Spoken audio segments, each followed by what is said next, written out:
So we got out, and now I'm a car dealer. So the one thing, if I just stuck with that, but there's a pride in me, like I don't want to be a used car guy. I'm not a used car guy. Yeah. Turns out I was a used car guy. Hell of a used car guy.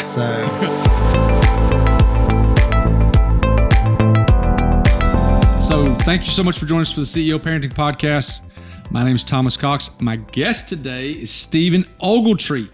So on this podcast, we take business owners and C-suite executives who are doing a very, very good job in the business world, but also thriving and doing a good job being a parent, being a spouse, all those different things. And so Stephen was a recommendation from one of our former guests, Jeremy Simmons. We both know and love Jeremy Simmons. And so I found out that a lot of the people we've had on here have been, matter of fact, I would say over half of our guests have been people I do not know. And they've been the better guests than the people I do know because I don't know a lot about you. So I know Stephen a little bit, but not a lot. And so all these conversations that we have are of us talking, and I don't know 95% of what you're going to say today, which I think is fascinating. It's great. So when Jeremy introduced us, he sent me the name of your company. Mm-hmm. He's like, y'all have met before. And then I looked up the video. I saw 30 seconds of the video and I stopped watching because I don't like to know a lot about you. So, okay. So really, really quickly, Stephen, tell us about who you are, what you do, your company, and then we can just take it from there. So I'll take who I am first. Born and raised in Birmingham. Okay. Went to Briarwood, then went to Auburn. I knew my whole life I wanted to be an architect. So I would draw like blueprints of my friends' houses, my grandparents' houses, my house. Got to Auburn freshman year. Turned out I just cannot draw. And when I was at Briarwood, it turns out that no one else could draw because I was really good at Briarwood. But I got to Auburn and I really wasn't good. So you mean like good compared to everybody else? Correct. Like I would put my project down and then people would put theirs on top of mine and mine would go from looking great to looking like chicken scratch. So I said, what would transfer so that I don't lose all these credits first year? And they said building science. So I did building science at Auburn. Well, explain that. What is a building science? Basically a general contractor. So you're managing time and money for somebody to build a project. So it's like a general contractor's degree. It's a general contractor's degy. Yeah. It's like civil engineering. But do they teach you the business aspects, the money by costs and P&Ls and things like that? They do. Well, they do. Well, then I wanted to get a business minor because I was only like 2 classes shy. So I got a business minor and, got out and read everything I get my hands on. Like what? I love when you say business books. Okay, yeah, okay. So Robert Kiyosaki, like Rich Dad Poor Dad, anything Good to Great, anything classics. Just your 101s. But it affected me. So I was with a construction company, and I said, "Send me as far as you can send me." And I worked for Hoare Construction, and they treated me like gold. When you say send me as far as you can send me, you mean I'm young. Yeah, like they always say, take risk before responsibility. I was married. I got married my senior year at Auburn. What'd you say? Take what? Risk before responsibility. So the lesson there is for all you young kids out there that aren't married. I say tied down because tied down is horrible, but not tied down to a wife or kids. Right. Go and do as much as you possibly can. Take risk. And I just wanted to travel. And growing up, we went as far north as Baltimore, as far south as Destin. And I went skiing for my first time when I was 18. I saw Colorado. But anyway, we just didn't get out. So I wanted to go. So Hoare Construction responded and they sent me to Temecula, California and Miami, Florida. And what did you do for them? A project manager. So again, I'm managing time and money. So Hoare is a construction company. They're based in Birmingham, aren't they? They are. They're based in Birmingham. You see their signs everywhere. They do tons of business everywhere. I didn't know they did stuff nationally. They do, yeah. So they built malls back when nobody was building malls. And they were kind of known as the mall builder, but then they got healthcare division, they got an industrial division, commercial division. So anyway, so that's, I guess, so who I was. So fast forward to now I'm not happy because I kind of see, well, wait, I'm making this other company a ton of money, which every employee makes their employer money. Absolutely. But not everybody sees that, Stephen. And it bothered me. And I don't know why. And I had great leadership there. And they trained me very classically. And you would write your list out in blue ink and you would cross it off in yellow highlighter or orange highlighter. And I hated that. And I said, why do I have to do it like this? He said, it's a system. Okay. You can change a system, Sure. but have a system for everything you do. Mm. And so I just had great leadership. So I left Hoare Construction to start a nutrition company. Okay. So let's go back. How old are you when you left Hoare? Jackson my firstborn was 6 months old. So that made me like 27. So you were with them for 5 or 6 years. Yes. Okay, so you left them to start nutrition. Okay, so here's the thing that people don't, I think a lot of people, probably people listening to this do, but a lot of people don't realize is a job like that is wonderful for a large portion of the population because you probably made more than average money. You were treated well. You had great leadership. It sounds like they're good quality people. Great quality people. And you weren't satisfied. I know, it's weird. No, it's not. It's just something in you that's like, I think I can do something. So rewind a little bit. In 2001, so when I'm, 24, I had this crazy idea to buy and sell my dream car. Actually, I had the crazy idea to own my dream car. Okay. So everybody has a dream car. Yeah. My youngest son is a DeLorean. How old is he? He's 14. That's great. And he's like, we're getting it right, Dad? I'm like, no, buddy, we're not getting a DeLorean. So he found a car he likes just as good, and it's a Ferrari Testarossa. He's not looking at prices. He's just looking at the body. Yeah. I'm like, buddy, come on. Okay, so Jonna, my 14-year-old, she wants an old truck. Nice. 80s, Yeah, 70s.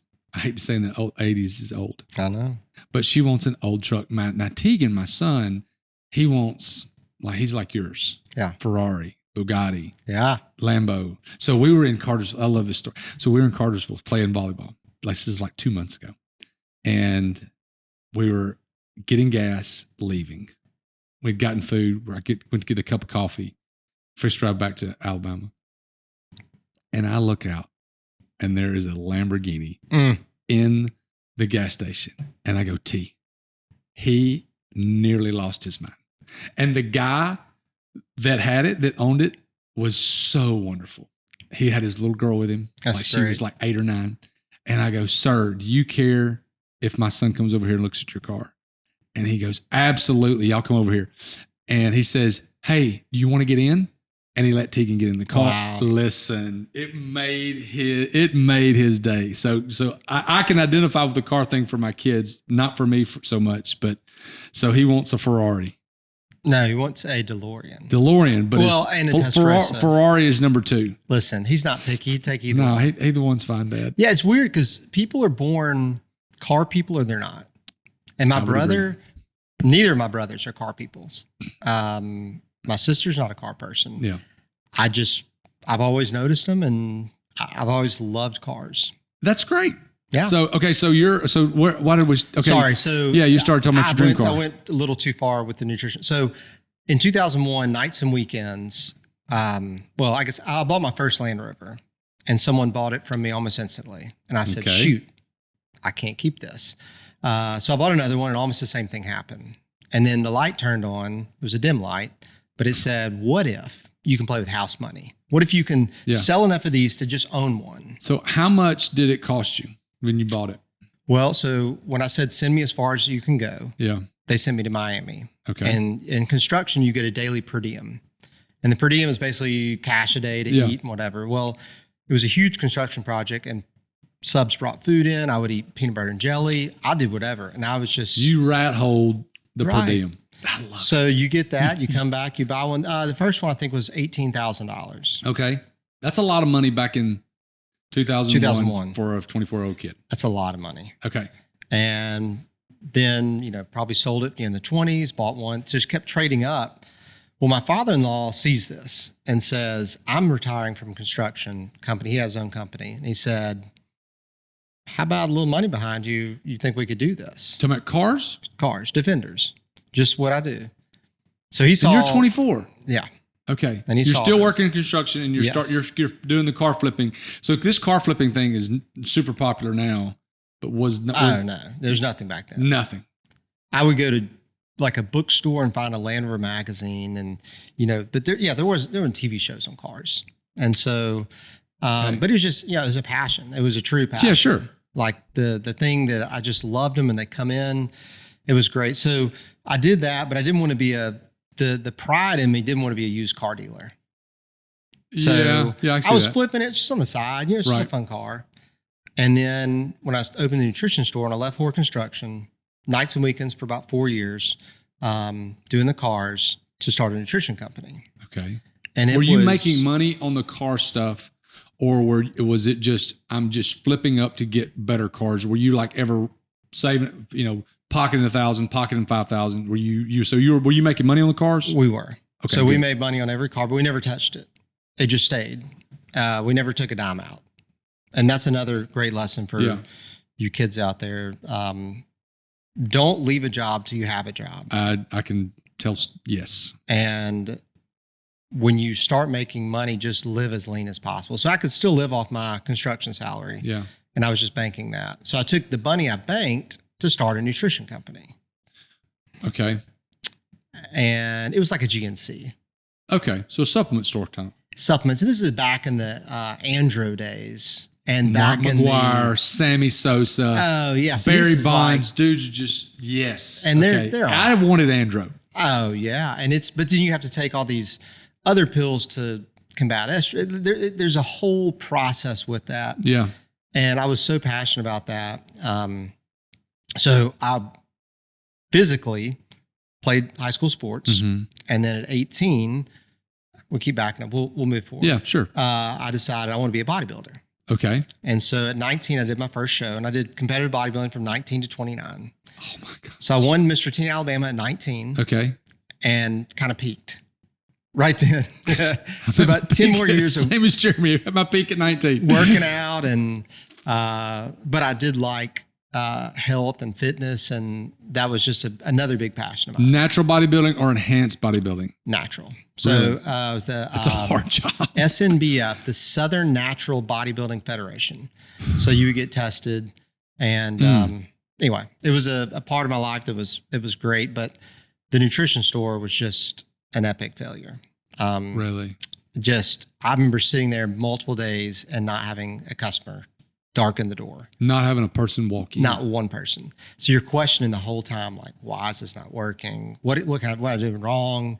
What can I do better? So what made you think at 24 I'm not questioning you, but what made you think this is going to kill it? Because your world of passionate supplements and bodybuilding. So I thought my best friend owned a fitness franchise and he was killing it. And I thought, he's a guy I've worked out with since I've been 14. So he's doing this. I'll kind of like have a supplement business to that. No pun intended. Yeah. And be able to just hop right in. And didn't work. And it was probably too far ahead of the time as far as people back then didn't really supplement. Yeah, protein shakes, you never saw them. No. Now you watch a golf tournament and they're shaking up protein shakers in between holes. Like everybody's just more aware. But back in 2004. It was there. It just wasn't as prevalent as it is now. No. And then the internet. Like, why would you not just buy that online? I don't need to try on protein. Yeah. I don't need to try creatine on. I can just buy it. So, anyway, it was a massive learning lesson for me. How long did you have that business? About 2 years. So I'm grasping at straws now because I'm not doing well. My mother-in-law is buying me groceries because I've quit the construction company. My Cobra insurance is about to run out. And I go to Planet Smoothie and there's a line out the door. And it used to be at the Summit next to where Zoe's is. Where Zoe's was, yeah. Yeah. And I know exactly what you're talking about. I found out the owner was a customer of mine. And I said, hey, man, can I put some supplements in here? He said, boy, can you? Absolutely. Just keep it stocked. Keep up with it. We'll split the money. And about a month went by and just couldn't keep it on the shelves. So I was like, okay, this is working. So he said, why don't you just buy in this franchise?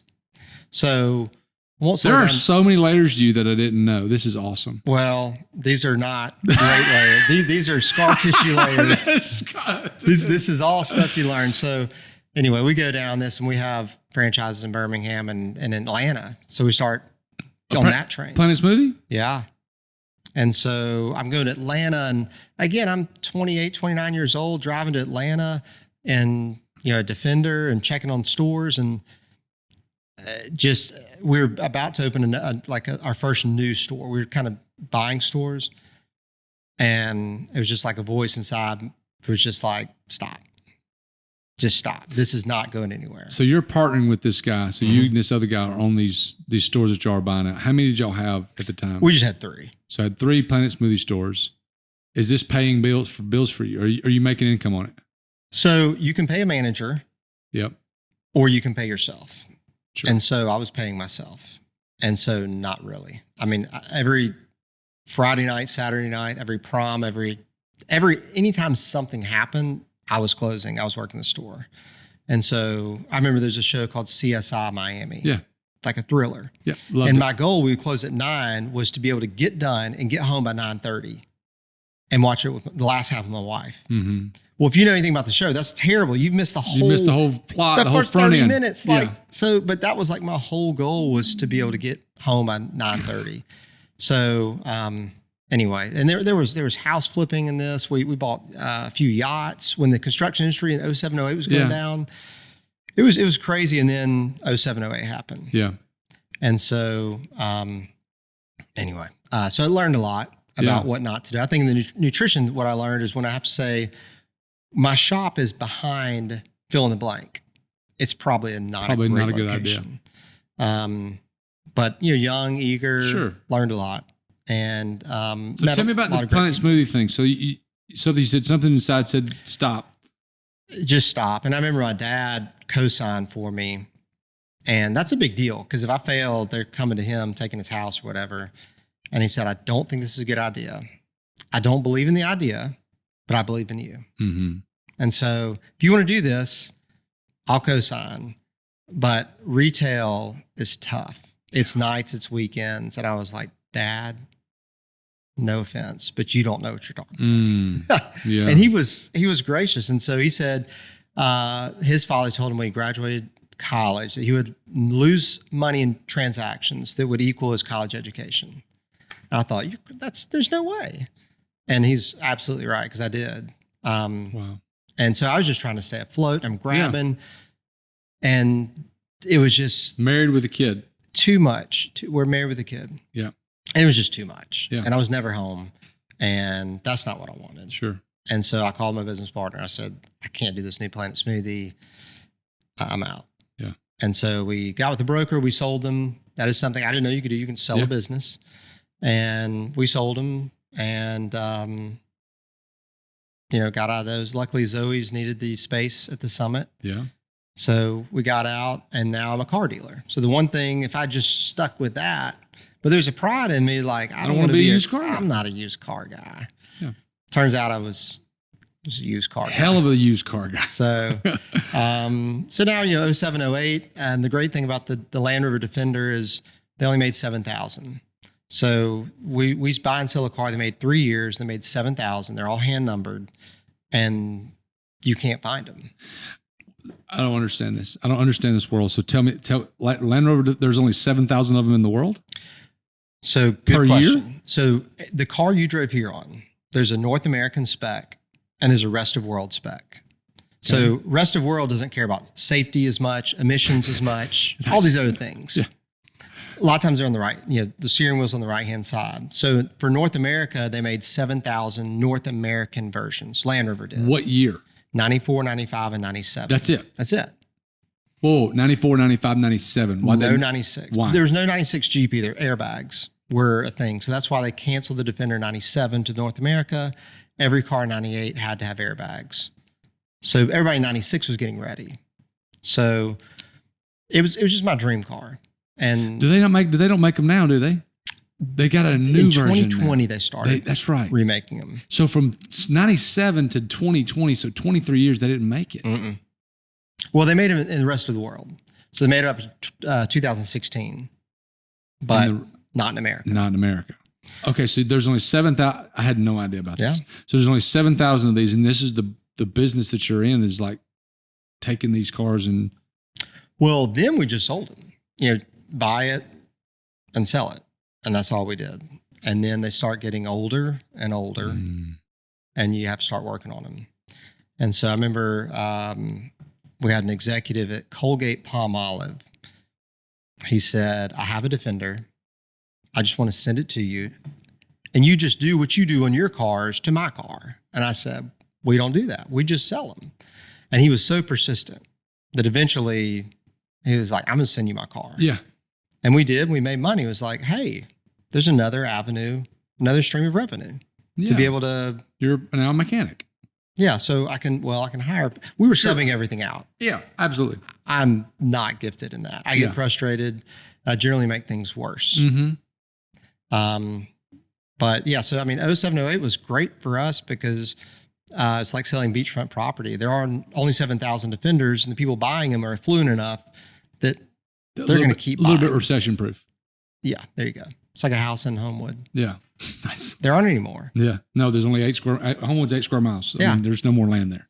So we come out of that and kind of still shell shocked from everything else business wise. Had my second kid in 08. Okay. And I'm just recognizing the passion I had to be the next entrepreneur of the year or whatever is slowly getting a little faded. Yeah. Because I want to be a dad. Sure. I had a great dad. Yeah. My parents been married for 150 years. And, nice. he had a great day. He spent tons of time with us. He worked, but he also spent time. And that was kind of the second voice that I heard is like, I don't want it as bad as I thought I did. And so that's not to say give up, but your time to take risk is short. And I took the risk, and some paid out, some didn't, but now it's let's be home more. Gotcha. So we're in 08, have kid number 2. Are you still doing the just Land Rovers? Just Land Rovers. Yeah. Okay. So what did you transition to from there?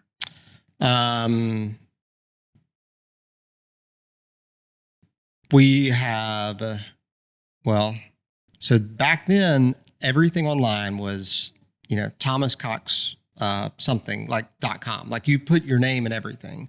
So we were LandRoversForSale.com. Sounds great. And Google loved that. Like it popped up wonderfully. In 2010, Land Rover wrote cease and desist to everybody who had the word Rover in their name. So we panicked. So we changed to Adventure Motor Cars. Okay. So what we did in 2011 is we started hiring technicians. And now we're not paying, subbing out everything. We're actually self-performing things. Right. And then my education goes back in. It's like, wait, I'm just building this car for a guy. It's the same as construction. I'm just managing time and money. I've got an owner. I can do this. Yeah. And so then, that kind of began that. And then people would send us their cars and say, would you sell this for me? So we had consignments. So if you have a Defender, I can restore it for you. If you have a Defender, I can sell it for you. Or I can just buy it from you. Okay. So when I saw the video, it was shot at Honeywood, which was not Honeywood anymore, and I saw the Defender. So like, is that what you still do today? Is it just Defenders? So it's the same 7,000 Defenders? Just keep running through them. But typical. So you're selling the same 7,000, not all 7,000, but you're selling the same cars over and over. Have you ever had a car twice?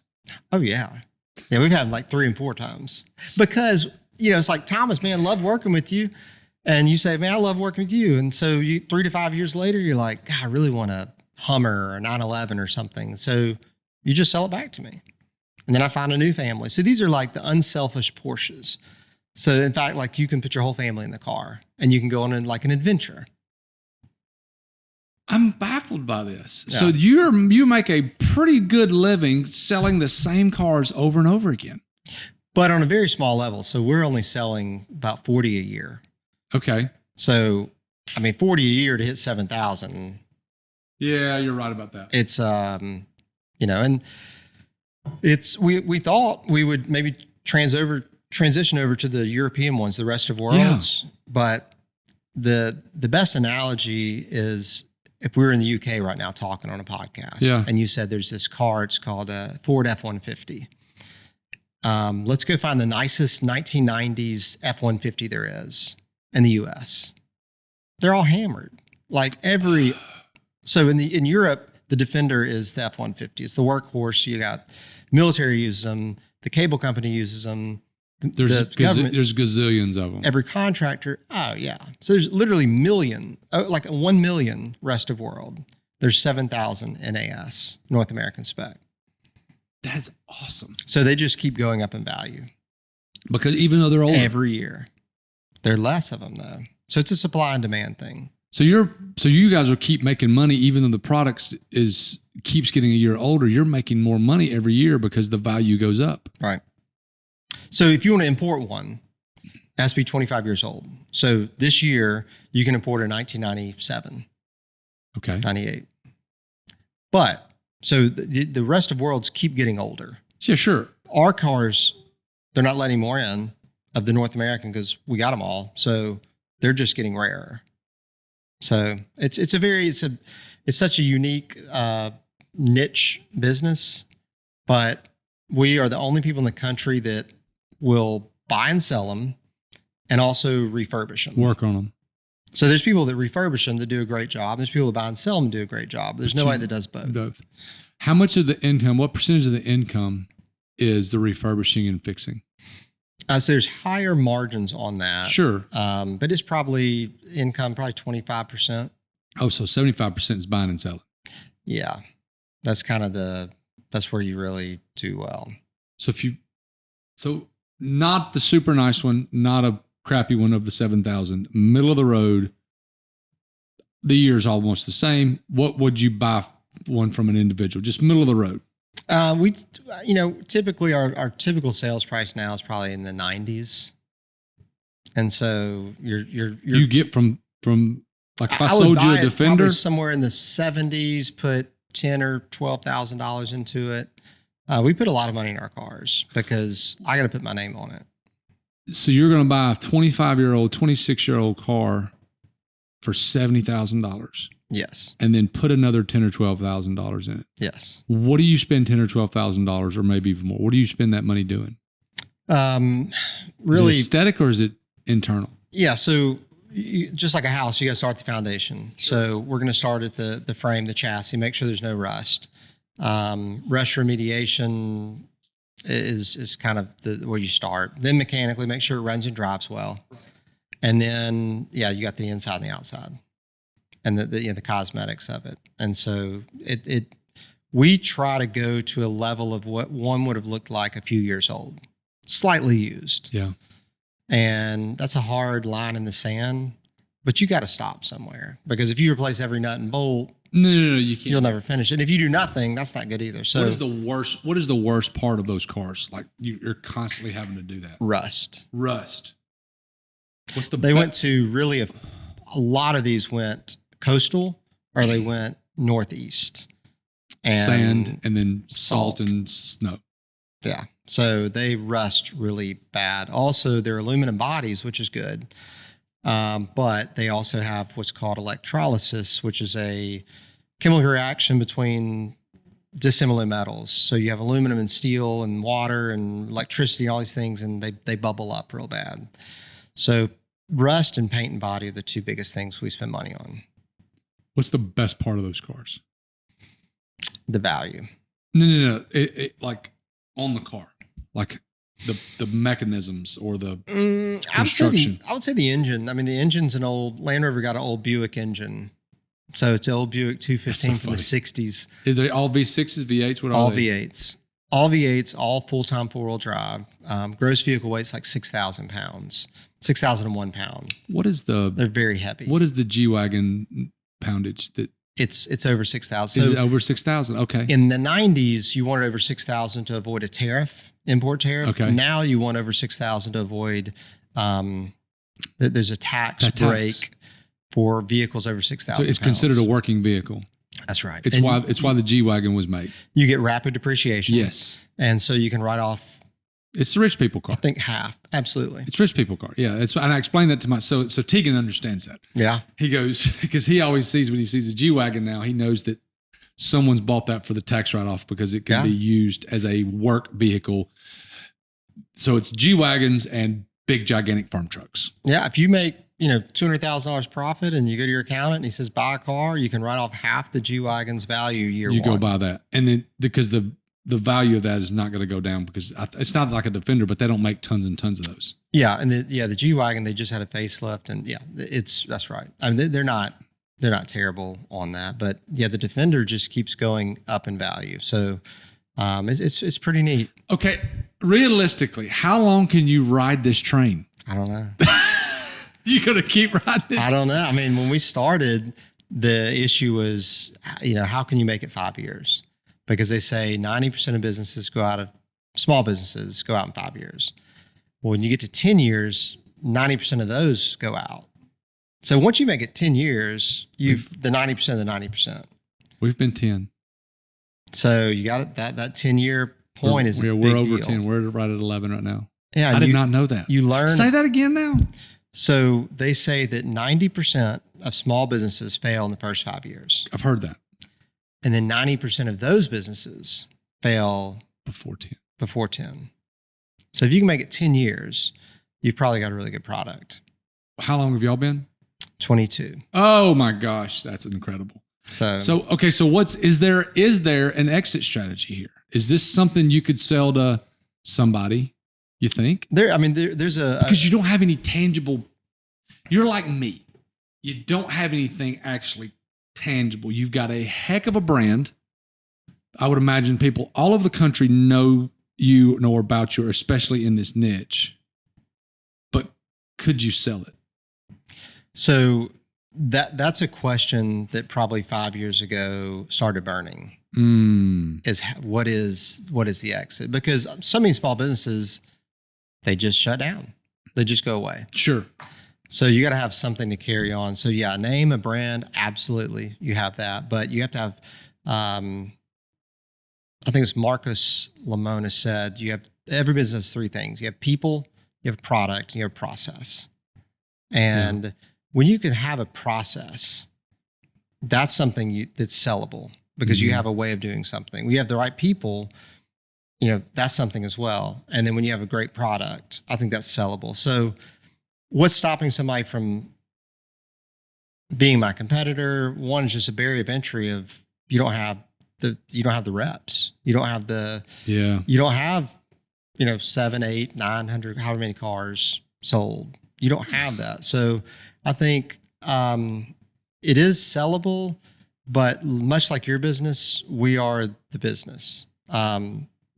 Without my guys, nothing would happen. So I'm not saying that in vain. My guys make everything happen at the shop, my technicians.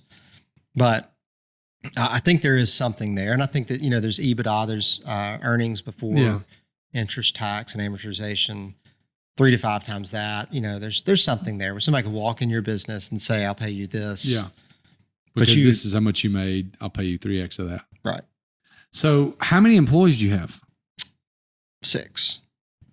What do they consist? 5. What do they consist of? I'm the 6th. You just fire somebody?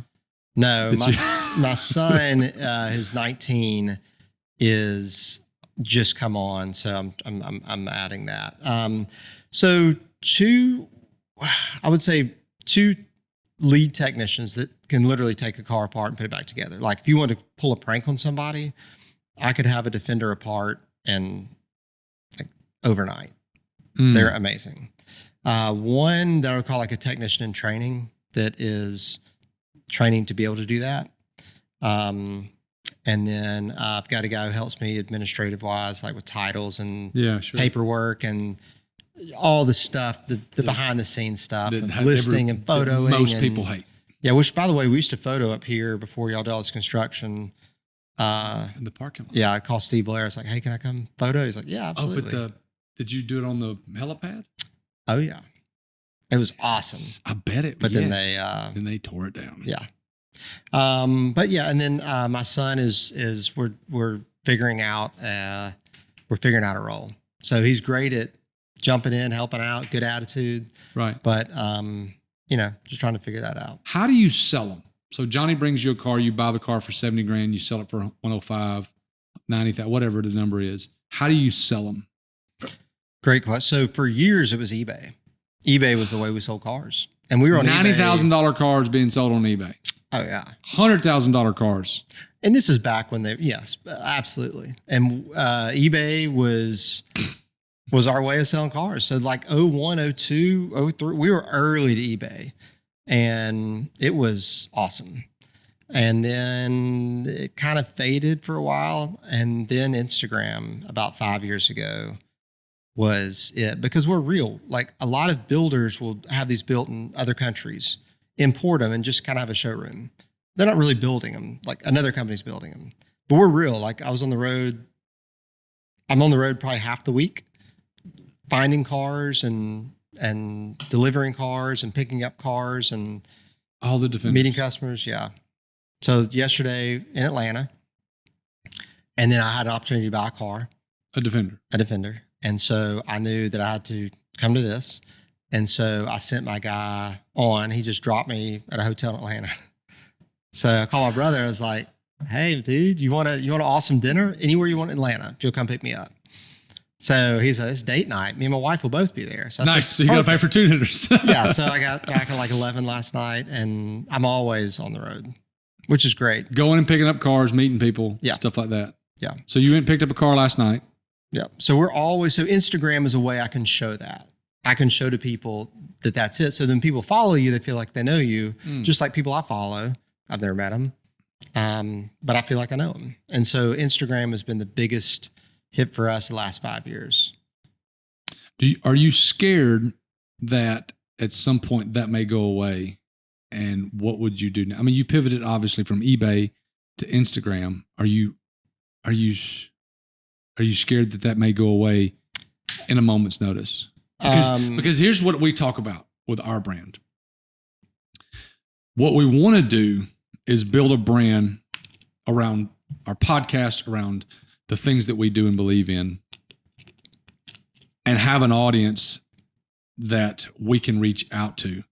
But anybody that follows us on Instagram or Facebook or TikTok or whatever, I mean, we don't have access to those people. Other than that, we don't have an email, we don't have a telephone number. They're just a quote unquote follower. Have you ever thought about like how to, I don't want to say monetize, but get those people in a funnel to where you have Johnny Smith's information in Roanoke, Virginia? Right. Do you have anything like that in place? I don't. And we've talked about building like a big database and having mailers and things like that, but it just doesn't slow down. But I do. You understand what I'm saying though? I do. And I do feel that would be a way better system to have everybody's information. I do feel that Instagram too, they know this. They know that they're creating sales for me and I'm not paying them anything. A dime. And so I think the algorithms are changing. We're seeing that. And Reels, when the Reels came out a year ago, or when I found them, man, a Reel would get tens of thousands of hits, like very quick. Yeah. And now it's really slow. And I think they're just changing the algorithm. So I think we'll have to pay for it. I think it'll still be there, but I think we're going to have to pay for it. I just sit there, like I'm sitting here and I was Sam's sitting back over there thinking about what would be that process. So like, I think that, so sending multiple messages a week of like, hey, sign up for our newsletter, sign up for our whatever, name, telephone number, email, telephone number, email. So you could capture that audience. Hey, all we're going to do is just continue to give you great Defender info. Do y'all create any content other than, the videos of this car is for sale? So I've got a weird business that we don't have a problem selling them. Every Defender would sell 10 times. I can't find them. So I mainly I think it's called cross promotion, that every time I list a car for sale, somebody who's getting ready to sell one gets online to see, I wonder what they're worth now.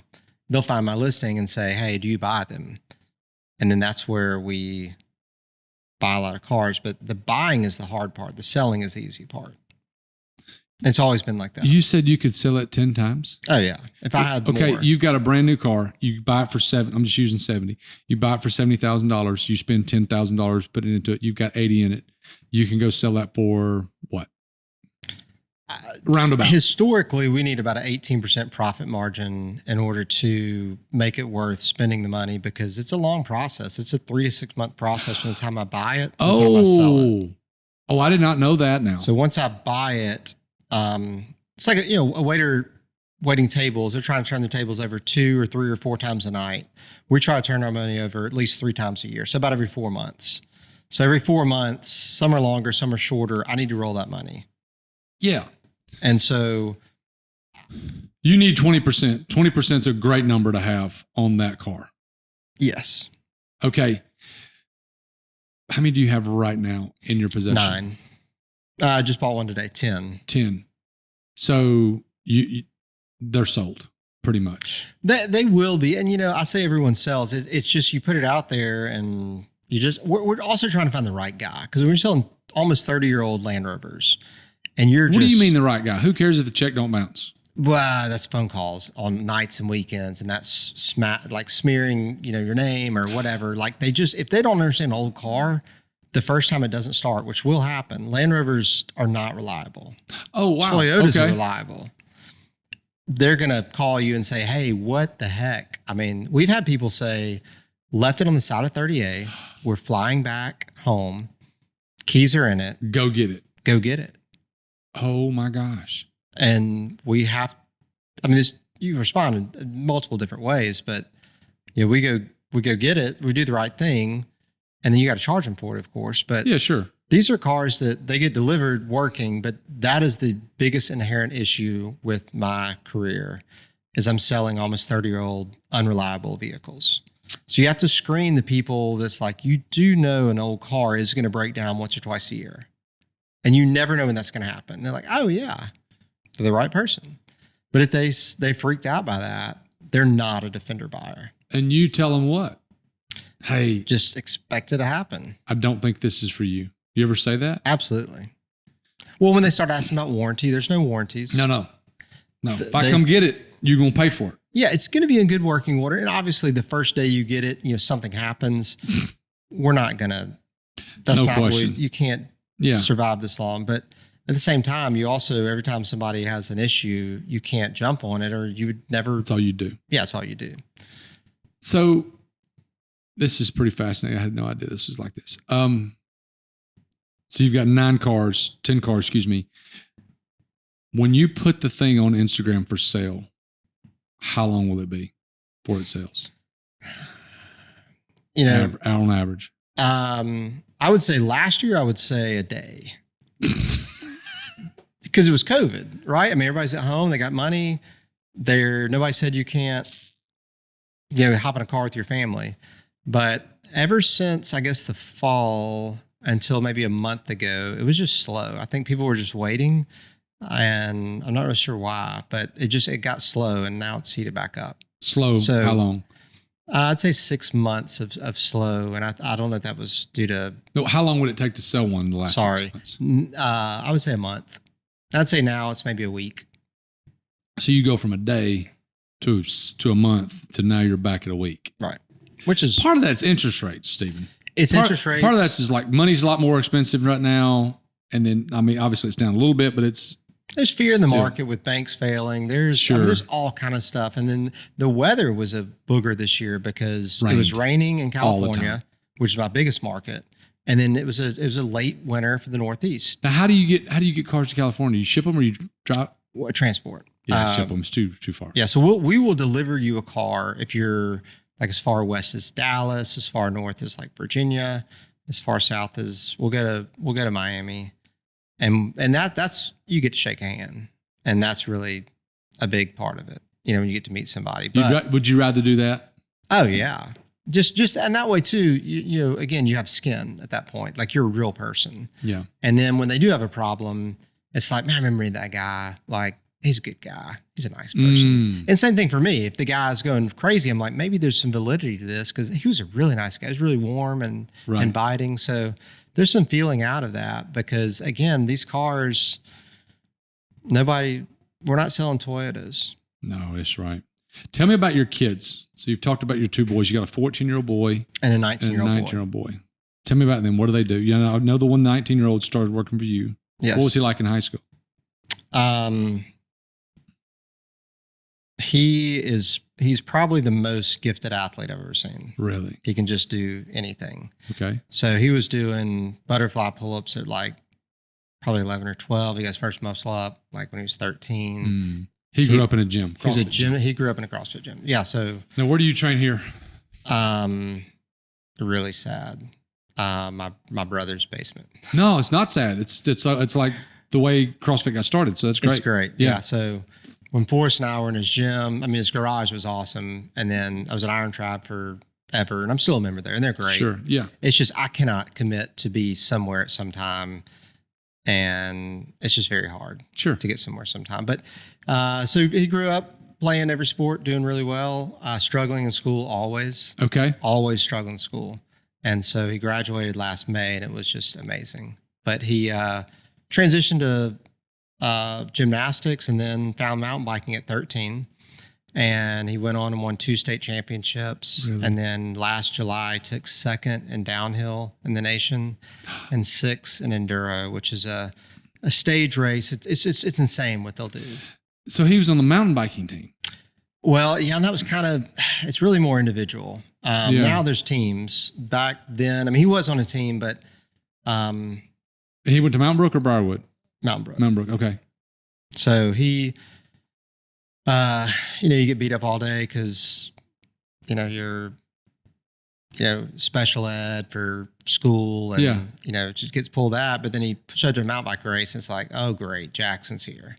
And he would just dominate. And so it was so good to see him excel. But he could have done anything. He could have played any sport. And then my youngest son is the exact opposite. Like they are just can't get Jackson inside. Patterson's my youngest. You can't get him outside. What's he into? You said 14? 14. Eighth grade? 8th grade. Yeah. VR, coding, computers.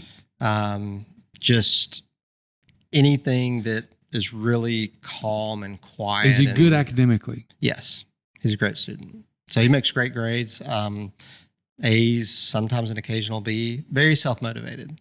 He'll get up at 4 a.m. and study for a test if he has to. I mean, he's very motivated. Isn't that crazy how you've got one kid that's totally opposite and the one kid's that, I mean, they're nothing alike. And, you have these 2 kids and you got to find, I knew early on you had to establish a common interest with them because that's the way, like your dad, but you're also like doing this with them. And, that's great memories. So with Jackson, it was, we would travel every weekend and going mountain biking. Yeah. And there's some mountain biking in Birmingham. It's actually really good, but in order to really get good points or really competitive race, you're traveling. And so, I mean, we would go to, all around the country and even outside the country. I love travel sports. And there are a lot of people out there that think that travel sports are the devil. But Stephen, think about what travel sports are. So we gripe, moan, and complain all the time. You've even done it a little bit with like, you're always on the road. But travel sports, whether it be mountain biking or volleyball or basketball or baseball, I'm not a huge baseball fan, but it is concentrated time with your family. Mm-hmm. You're in a hotel, you're eating, you're watching, you're enjoying the wins, the losses, whatever. It is so concentrated, like 48 hours straight. Yeah. You cannot get that back. No. And I hear people talk about in a negative light. I'm like, y'all, it's like mini vacations. Yeah. All weekend long. Now you're not sitting on the beach drinking a margarita, but you are with your family. And I try to tell people to like embrace and cherish because I freaking love travel volleyball. I love it. And it's expensive, but I really think of it as an investment for us. And I know that's probably the way you thought of it with Jackson. Yeah. Because I mean, you probably saw some cool cities, went to some cool places. Looking back, those were, after nationals, he said, I'm done mountain biking. And it's like, that was our thing. Like that was our thing because he got me from going to CrossFit gym 5 or 6 days a week to mountain biking. Right. And so for the last 5 years, I still train with my brother, but I also try to ride 100 miles a week. And I'm riding and racing mountain bikes. And it's like with him? Yeah, I can't. You can't keep up with him? Oh God, no. Really? Oh no. Oh, that's awesome. That's awesome no. that your 18-year-old is so much better than you. That's great. Oh, so much better. So, anyway, then with my 14-year-old, we struggled to find the thing. He liked Pokemon cards for a while. Yeah. I don't know anything about them. Nothing. But man, I've learned so much. And, we tried to get a tournament. He didn't want to do that. And so we just always are trying to find that thing that we can really connect on. And that's just so important to connect. My kid, Tegan, loves fishing and hunting. And my dad never did that with us. He tried very, very slightly, but he never did that. And I hate fishing. Oh, hate it. I think I hate it worse than you. But my man loves it. Yeah. And so we buy the stuff, and there's a pond about less than a mile from our house. We take the side-by-side over there, and sometimes I'll fish with him, and sometimes I'll sit and read a book. Yeah. But like, I try to find Mark Mellicar, who's a great friend of mine, and his dad passed away probably a year after my dad passed away. And I said, what was your dad into? And he made a great statement. He goes, my dad was into whatever I was into. Wow. Baseball, hunting, fishing, because we all kids, everybody, you were like it. We all go through phases of being like so wrapped up in this and so wrapped up in that. And this is the only thing I want to do. And Tegan's in that right now. And Mark made the comment about his dad. He's like, he was a great dad. And you've said it too about your dad, is like, they're into whatever you're into. Yeah. And I think that's awesome that, you got one that's a stud mountain biker, and then you got one that wants to code and Pokemon and VR and all that kind of stuff. But here's where you and I are similar. Like, you can identify with a mountain biking kid, but the coding kid, it's harder. It's hard. Yeah. It's harder. And, when you do spend that time with them, or you watch a movie or something, yeah. And it doesn't feel the same as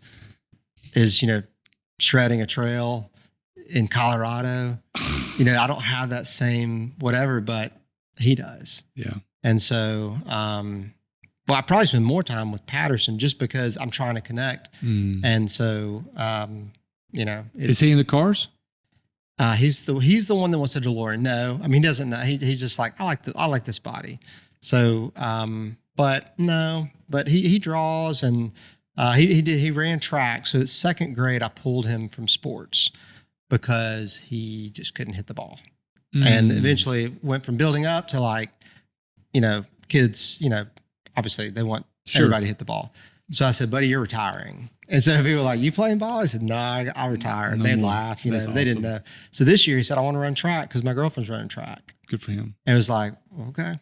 Yep. And son of a gun, he did awesome. He made it to Metro, which was his goal. He's very goal oriented. And it's like, he can run. That's awesome. And he did great. So, just when you think you figured your kids out, no, you haven't. What is the best, so talking about him, we're right now with the youngest one, because the older one we know, Jackson, we know. What are you doing right now what is your go-to spend time with him thing? Well, because of track, we run. And so That's great. Do not run. I hate running. And so he's faster than me. And I did not think that would happen so fast. And so I'll run a 300 while he's running a 400, and he tries to catch me. He tries to catch you. And then my brother has a pool, and he likes to go lay out. And so that's good. We just mainly just kind of talk. He talks. My 19-year-old Jackson does not talk. Good, fine. Really? I don't know.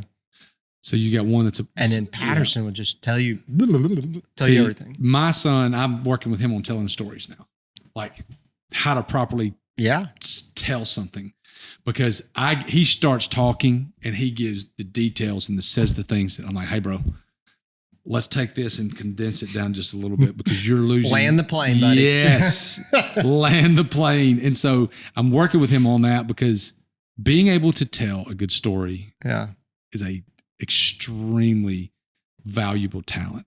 It is. And if because he's so imaginative, I'm forcing my kids to read right now, but he's a reader, but he's also a ball player, which is extremely rare, I think. Cause a lot of kids, generally one of the others. It's generally one of the others.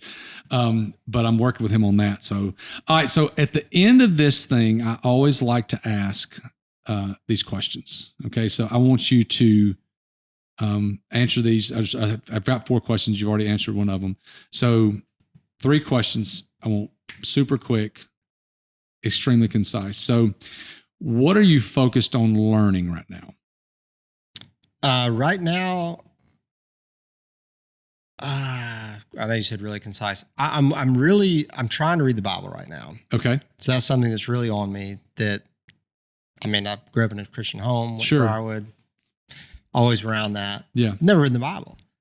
And so I'm cheating. I'm on my bike listening to it. Fine. It's phenomenal. Yeah.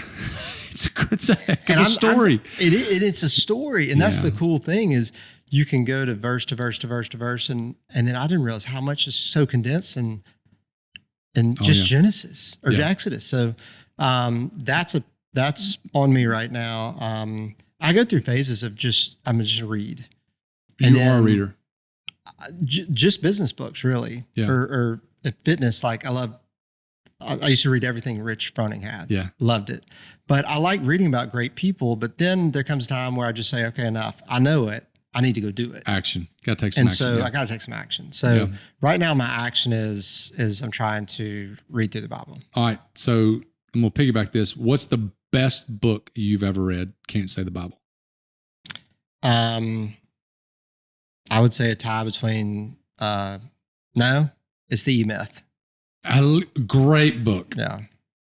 Great. So I put E-Myth and Built to Sell on the same, same plane. That changed me so much. Great books. Because you think, well, I'm really good at cutting hair, so I'll open a salon.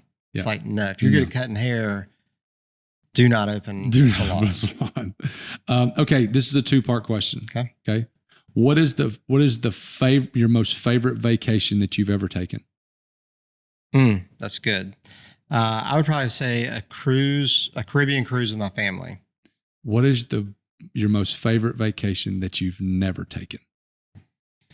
I would say I've never traveled far, so maybe it's like to go to Bali or somewhere just awesome. That's good. I'm a beach guy. Me too. I could be at the beach every day.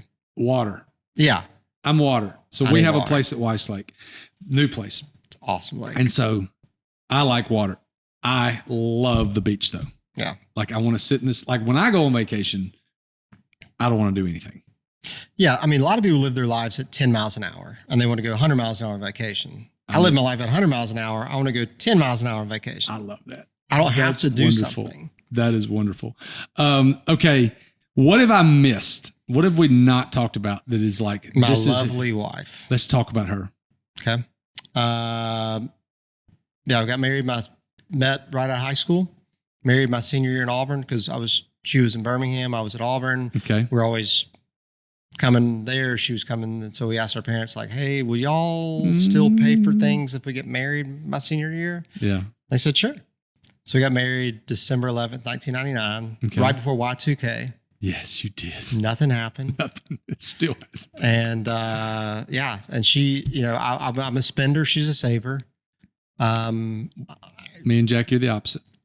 You're the saver. I'm the saver investor. She is. There's, she's a great co-pilot. I mean, what does she do?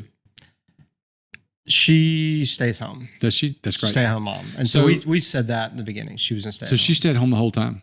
Yes. That's wonderful. So she's right now doing Kingsway Bible College. She's finished her first year. That's awesome. Sunday. And then she's doing a college in Atlanta with Brian Guerin. So she's on this path for like 4 years. So she wants to have a ministry. And so she's just getting equipped right now. So when she's done, what's your 14-year-old's name? Patterson. When Patterson's done with school, she'll probably be getting close to being done then. Yeah, I think so. That's great. And so she's always in the Bible too. That's one thing that kind of makes me, and feel more obligated. That's great. But great. We raised 2 kids and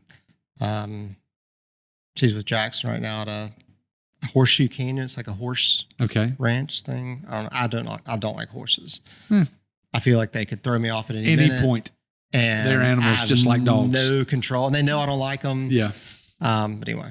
Awesome. Hey, this has been awesome. I've learned so much about you and about just all the things that you do. And I'm so glad I did not research Well, good. adventure motor cars. Yeah. Once you kind of, it's like, oh, sell The same ones. same ones. It's the same It's cars. crazy. So, hey, Stephen, thank you so much. Thank you. Where can people find you? You talked about Instagram a little bit. Yeah. So Talk about your handle. And if someone has a Defender, wants a Defender, what's the best way to get in touch with you? Give me something other than Instagram because I want to get you off of. yeah. So adventuremotorcars.com. Perfect. Yep. That's the best way to find everything. Awesome. So good. Guys, thank you so much. If you enjoy what you're hearing, whether it be a small clip or whatever, please subscribe to us on YouTube, Spotify, wherever you get your podcast, because that helps us get the message out of what we're doing, of letting people know that you can still be a great dad to the mountain biker and the coder and still kill it with selling vintage Defenders to people all over the world. So I'm so thankful for you, Stephen. If you guys have any questions, please email me, thomas@thomascox.co. Thank you so much, guys.